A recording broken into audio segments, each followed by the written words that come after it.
আসসালামু আলাইকুম। Hello guys, এসে পড়েছি আপনাদের সাথে আরেকটা জিনিস শেয়ার করার জন্য। আজকে বেগুনি কেটেছি, বেগুনি বানাবো। এই লম্বাটে করে কেটেছি, একটু হলুদ, একটু মরিচ গুঁড়ো, একটু লবণ মিশিয়ে নিয়েছি। এখানে 8-9 পিস আছে, 9 পিস আছে, 9 পিস বেগুনি বানাবো। এখানে হচ্ছে বেসন গুঁড়ো। বিসমিল্লাহির রহমানির রহিম বলে সর্বপ্রথমে একটি দিয়ে দিলাম। মারজান বেগুনি খেতে অনেক পছন্দ করে। আপুরা, আপনারা কারা বাসায় বানাচ্ছেন? সব কোরিয়াতে একই করে আমার সবগুলি এখানে দিয়েছি 5 পিস। এখন উল্টিয়ে নিচ্ছি, আপনারা দেখতে পাচ্ছেন। একটু সাবধানতা অবলম্বন করে যারা নতুন পুরাতন সবার উপরেই তেল ছিটিয়ে করতে পারে। আসলে তেল তো আর বোঝে না কে নতুন কে পুরাতন, তবে সেফ থাকা ভালো। আমি এত অ্যালার্ট থাকার পরেও আমার তেল পড়ে যায়।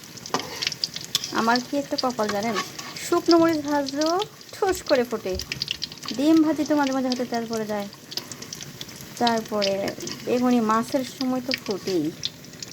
এই একটা ব্যাপারে আমি খুবই আনলাকি যে তেল ফুটে পড়ে। জানি না আপনাদের কার তেল এভাবে পড়ে। এটি প্রথমে দিয়েছিল, এটা একটু বেশি হয়েছে। ফ্রাই হচ্ছে, আমরা অপেক্ষা করছি। ফিরে আসছি 2 মিনিট পর।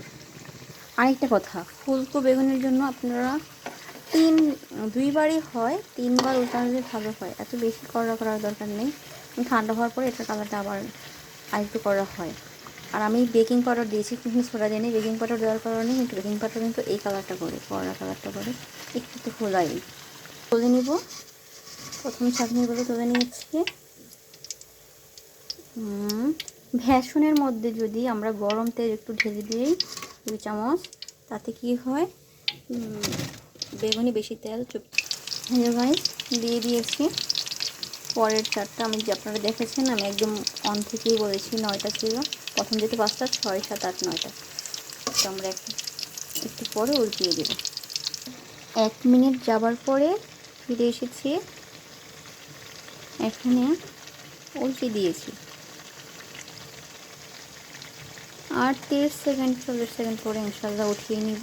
উঠিয়ে ঝাঁকিতে পরিবেশন করে রাখবো। দেখুন মাশাআল্লাহ কত সুন্দর ফুলকো হয়েছে আমার এই বিরিয়ানিগুলো। আলহামদুলিল্লাহ। ও, দোয়াটা তো পড়ি নাই। বিসমিল্লাহির রহমানির রহিম। হে আল্লাহ, এই খাবারের ভালো মঙ্গল আমাকে দেন। এই খাবারের খাবার খেতে আমাদের হেফাজত করুন। এই খাবারকে আপনি সুস্বাদু করুন। এই খাবার খাওয়ার ফলে আমাদের দেহে যে শক্তি হবে, সেই শক্তি দ্বারা আপনাদের ইবাদত করা তৌফিক দিন। আমিন সুম্মা আমিন। কাঠি উঠানো যাবে না, রান্নার শেষে সব শেষে এই দোয়াটা করবে। কাঠিটা এর নাড়া অবস্থাতেই এই দোয়াটা করবে। এটা বরকত দিবে, আল্লাহ শক্তি দিবে, সুস্বাদু করবে, মজা দিবে। আমি যখন প্রথম রাঁধুনি ছিলাম, বিয়ে হয়েছে নতুন, তখন এক তাবলিগের ভাবি থেকে এই দোয়াটা শোনার পরে, এবং ইস্তেমার কিছু ঘটনা শুনেছি এই দোয়াটার ফজিলত দিয়ে, তারপর থেকে আমি এই দোয়াটা অলওয়েজ করি। আমার খারাপ রান্নাটাও আলহামদুলিল্লাহ, মনোযোগ না থাকা রান্নাটাও আলহামদুলিল্লাহ হয়। আলহামদুলিল্লাহ। পরবর্তীতে একদিন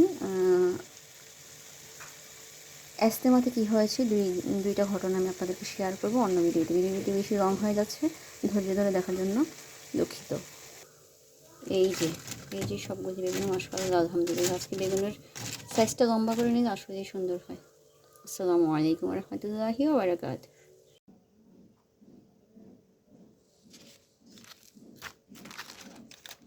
বেগুনি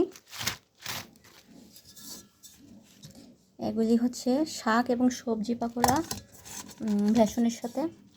এগুলো হচ্ছে ভেষন ছাড়া শুধু পেঁয়াজের মতো সবজি পাকোড়া, কিমা ভাজি, মশলা বাটা এখনও আছে, ডাল এখনও করা হয় নাই। এই তো ছোলা তৈরি হয় নাই এখনও।